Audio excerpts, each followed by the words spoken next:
اب میں گزارش کر رہا ہوں مولانا سید احمد الحسینی سعید القادری صاحب صدر قادریہ انٹرنیشنل آرگنائزیشن سے کہ وہ اس جلسے عام کو مخاطب فرمائیں۔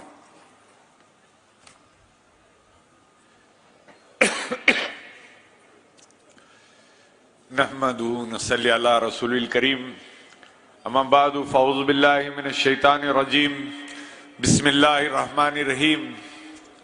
صدر جلسہ عالی جناب بیرسٹر اسد الدین اویسی صاحب، صدر کل ہند مجلس اتحاد المسلمین و رکن پارلیمنٹ حلقہ حیدرآباد، علماء اکرام، مشائخین اعظام،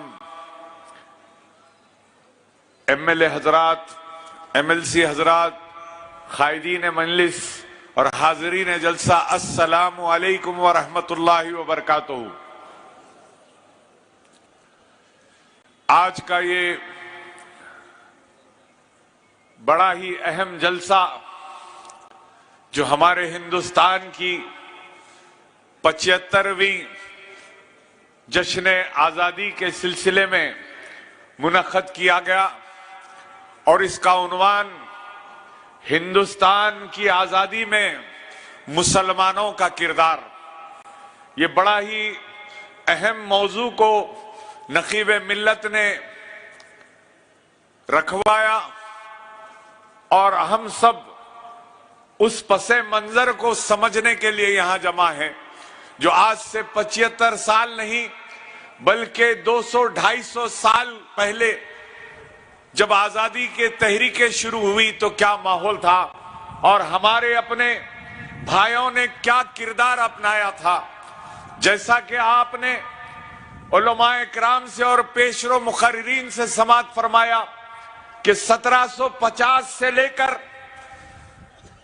جس طرح آزادی کے لیے جد و جہد ہوتی رہی، لیکن ان میں اگر آپ دیکھیں 1857 سے پہلے جتنی جد و جہد ہوئی، جتنی جنگیں ہوئی، کوششیں ہوئی، تحریکیں چلی، وہ صوبوں تک محدود تھی، ایک پرٹیکولر ایریا تک محدود تھی، اسٹیٹس میں۔ جہاں پر بنگال میں سراج الدولہ انگریزوں سے لڑ رہے تھے تو دہلی میں اس کا کوئی اثر نہیں تھا۔ جہاں ٹیپو سلطان میسور میں 1799 میں جنگ کر رہے تھے تو اس کا اثر سارے ہندوستان میں نہیں تھا بلکہ صوبوں تک وہ محدود رہا۔ لیکن 1847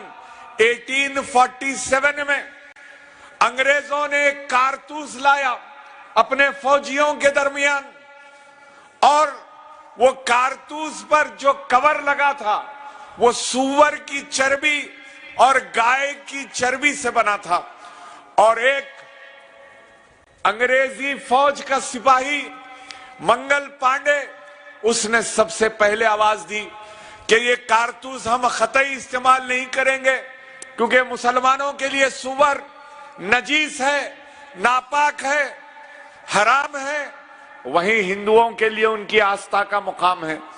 ہندو بھی گائے کی چربی کو منہ میں اپنے لینے تیار نہیں۔ بہرحال اس سے انگریزی فوج میں ایک بغاوت ہوئی، اس کا نتیجہ یہ نکلا کہ عوام میں بھی یہ شعور آنے لگا۔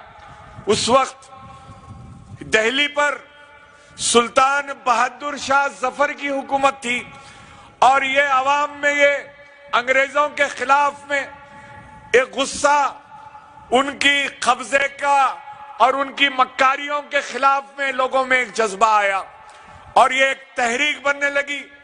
تو لوگوں نے سلطان بہادر شاہ ظفر کو اس کی قیادت دے دی کہ آپ کی قیادت میں انگریزوں کے خلاف میں آزادی کی تحریک چلائی جائے گی، انگریزوں کو ہندوستان سے باہر پھینک دیا جائے گا۔ اور بہادر شاہ ظفر نے اپنے مشیر خاص، مشیر مذہبی امور حضرت علامہ مولانا فضل حق خیرآبادی چشتی رحمت اللہ علیہ کو بلوایا، کہا بتاؤ کہ اس میں فتویٰ کیا ہے، کیا مسلمانوں کو یہ آزادی کی تحریک میں حصہ لینا چاہیے یا نہیں چاہیے؟ کیا اسلامی نقطہ نظر ہم کو کیا حکم دیتا ہے؟ تو علامہ فضل حق خیر آبادی نے فتویٰ تحریر فرمایا اور لکھا کہ مسلمانوں کے لیے انگریزوں سے جہاد کرنا فرض ہے، واجب ہے۔ اور نہ صرف یہ فتویٰ بہادر شاہ ظفر تک پہنچایا، بلکہ جامع مسجد دہلی میں علماء کرام کی ایک میٹنگ بلائی اور اس میں اس فتوے کا ذکر کیا اور زور دیا کہ علماء کرام اس فتوے پہ دستخط کریں، اور سینکڑوں علماء کرام نے اس فتوے پہ دستخط کی۔ اب بہادر شاہ ظفر کے پاس جب یہ فتویٰ آیا تو ایک منظم تحریک بنائی گئی۔ بخت خان نام کا ایک وفادار جنرل تھا بہادر شاہ ظفر کا، اس کو آرمی چیف بنایا گیا، یعنی تحریک آزادی کے مجاہدین کو ٹرین کرنے کے لیے، ان کو تیار کرنے کے لیے بخت خان کو ذمہ داری دی گئی۔ اور چنانچہ بخت خان یہ پہلی تحریک آزادی کی کسی فوج کا جنرل بنا تو وہ بخت خان بنا۔ لیکن آج تاریخ کے کسی کونے میں، کسی وزیر کے منہ سے، کسی تاریخی کتابوں میں یا اسکولی نصابوں میں کہیں پر جناب بخت خان کا نام نظر نہیں آتا۔ جب انگریزوں کو معلوم ہوا کہ علامہ فضل حق خیر آبادی نے فتویٰ دیا اور جہاد کا حکم دیا تو انگریز ان کے پیچھے لگ گئے۔ علامہ فضل حق خیر آبادی روپوش ہو گئے، لیکن جاسوسوں کی مدد سے ان کو گرفتار کیا گیا، عدالت میں پیش کیا گیا۔ تو جو وکیل ان کی طرف سے لڑنے کے لیے آئے تھے انہوں نے کہا کہ صرف آپ مکر جائیے، آپ کہیے کہ فتوے سے کوئی تعلق نہیں ہے، کیونکہ آپ کے خلاف میں کوئی ثبوت ہی نہیں ہے کہ فتویٰ آپ کا ہے۔ لیکن آپ نے کہا میں مقدمہ اپنا خود لڑوں گا، اور علامہ فضل حق خیر آبادی نے اپنا مقدمہ خود لڑا۔ جب جج نے پوچھا کیا آپ نے یہ فتویٰ دیا تو آپ نے کہا بے شک میں نے فتویٰ دیا، میں ہی دیا فتویٰ۔ جب کہا کہ آپ کو اس فتوے سے پچھتاوا ہے تو آپ نے کہا اگر پچھتاوا ہوتا تو فتویٰ ہی کیوں نہیں دیتا۔ تو تحریک آزادی کا جو اصل جو منبع بنا، جو ہیرو بنا، ان کا نام علامہ فضل حق خیر آبادی چشتی رحمت اللہ علیہ۔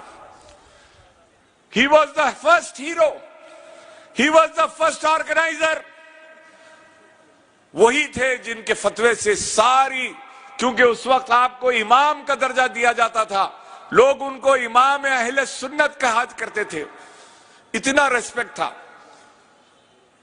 علامہ مولانا محمد احمد رضا خان فاضل بریلی کے دادا استاد تھے علامہ فضل حق خیر آبادی رحمت اللہ علیہ۔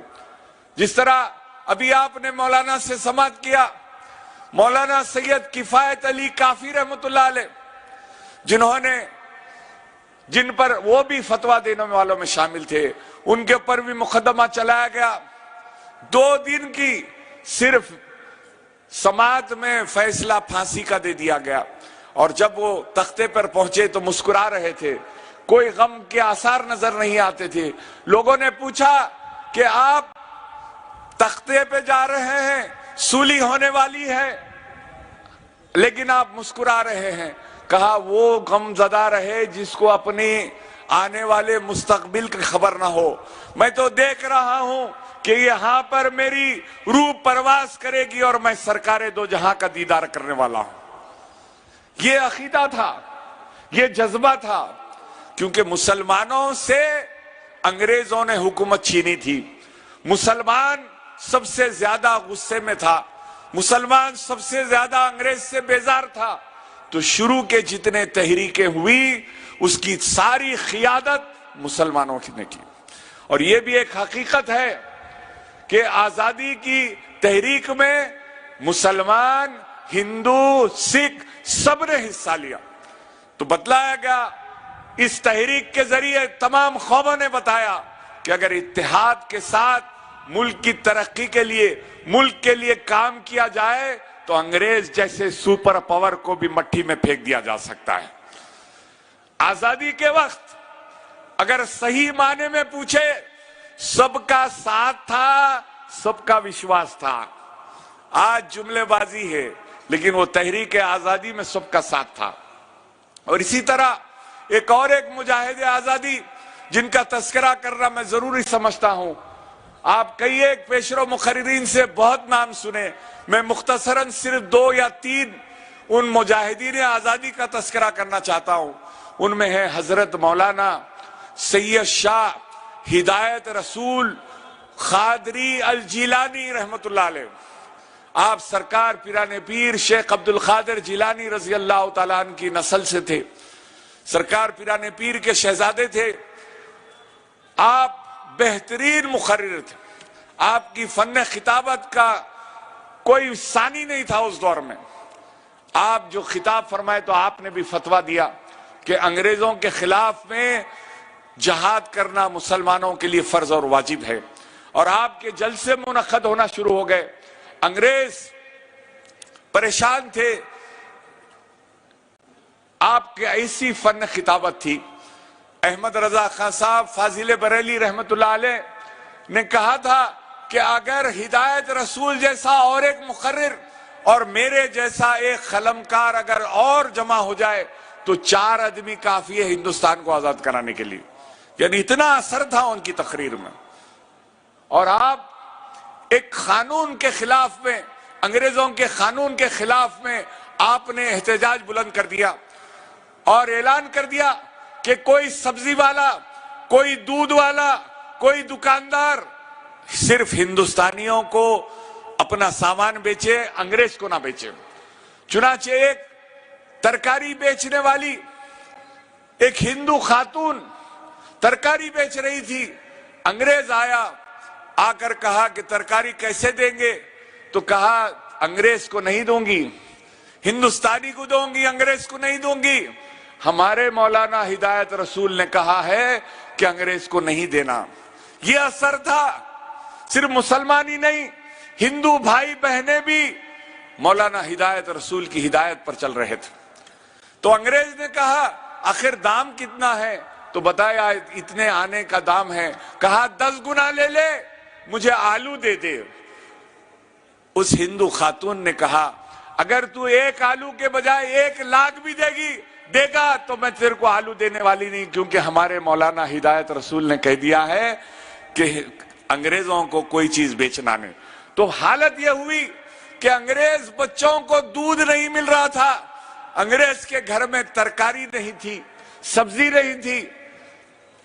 پھر ان کو گرفتار کرنے کا اعلان ہو گیا۔ مولانا ہدایت رسول نے کہا کہ جمع ہو جاؤ، سارے میدان میں ایک جگہ جمع ہو جاؤ، ہم جلسہ کریں گے۔ صبح 10 بجے جلسے کا اعلان ہوا۔ انگریزی فوج صبح 6 فجر کی نماز کے ساتھ ہی میدان میں پہنچ گئی تو دیکھ کے حیران ہو گئی کہ لوگوں کو معلوم تھا کہ حضرت ہدایت رسول کے جلسے کو درہم برہم کرنے کے لیے انگریزی فوج آ جائے گی، لہذا لوگ رات کے 2 بجے سے میدان میں جمع ہو گئے اور سارا میدان فل ہو گیا۔ اور مولانا ہدایت رسول بھی آئے اور انہوں نے بھی خطاب کیا، چھپ کے بیٹھے تھے، آ کر انہوں نے خطاب کیا۔ کمشنر نے کہا کہ گرفتار کر لو، آپ کو آ کر کہا گیا آپ کو گرفتار کیا جاتا ہے۔ آپ نے مائک میں کہا دیکھو میری تقریر ختم نہیں ہوئی، میں یہاں پر روک رہا ہوں، آنے بعد کی تقریر کمشنر کے دفتر پہ ہوگی۔ تو جب حضرت مولانا ہدایت رسول کو گرفتار کر کے لے کے جایا گیا تو سارا مجمع ان کے ساتھ کمشنر آفس پہنچ گیا۔ کمشنر پریشان ہو گیا، اتنا مجمع ہے، ان کو کیسے ہٹایا جائے؟ آپ کو رہا کیا گیا۔ کچھ دن کے لیے پھر سے مقدمہ چلا اور آپ بھی سولی پہ چڑھائے گئے، جام شہادت کو نوش فرمایا۔ یہ تاریخ ہے۔ حضرت علامہ فضل حق خیرآبادی کو بھی کالے پانی کی سزا دی گئی، اور آپ کے صاحبزادے علامہ عبدالحق خیرآبادی آپ بھی مجاہد آزادی تھے۔ آپ نے وصیت کی تھی کہ میری خبر بھی میرے بابا جان کے بازو میں دفن کر دینا، اور جس وقت انگریز ہندوستان چھوڑ کے جائیں گے میری خبر پر آ کے اطلاع کر دینا۔ لہٰذا ایسا ہی ہوا۔ جب آپ کا انگریز اس دنیا سے گئے تو کچھ علماء کرام ان کی خبر پہ جاتے ہیں، میلاد خانی کی محفل کی اور پھر کہا مبارک ہو حضرت، انگریز ہندوستان چھوڑ کے چلے گئے۔ یہ جذبہ تھا، یہ حب الوطنی تھی۔ اور مولانا احمد رضا خان صاحب فاضل بریلی رحمت اللہ علیہ کے جو دادا تھے مولانا علی رضا خان، ان پر 600 روپے کا انعام رکھا تھا انگریزی حکومت نے، انہوں نے بھی فتوے پہ دستخط کی تھی۔ مولانا نقی علی خان جو احمد رضا خان صاحب فاضل بریلی کے والد تھے، ان کو بھی جو ہے آپ بھی مجاہدین کی خدمت کرتے رہتے تھے۔ بہرحال تمام ہر مسلک کے، ہر مکتب فکر کے علماء کرام نے ہندوستان کی آزادی کے لیے جدوجہد کی، اور تمام فرقوں نے، ہندوؤں نے، مسلمانوں نے، سکھوں نے، ہر ایک نے جدوجہد کی۔